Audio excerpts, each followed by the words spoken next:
Mga consumer sa Visayan Electric Corporation (Conveco) posibleng makasinati og aumento sa bayranan sa kuryente karong tuiga. Si VECO Chief Operating Officer Sebastian Lacson niingon nga mopalit ang kumpanya og 120 megawatts power gikan sa Unified Leyte. Subay kini sa 78 million pesos nga kantidad sa underground cabling project nga ilang gipatuman sa provincial capital paingon sa Puente Osmeña Circle.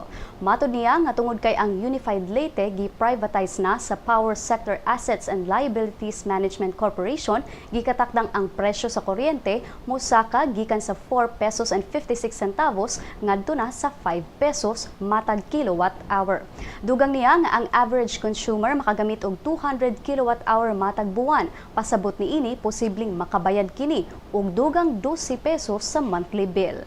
Matud ni Lacson nga wala pay schedule kung kanus kini ipatuman o kung kanus ay patuman ang aumento. Magbase kini sa Energy Regulatory Commission.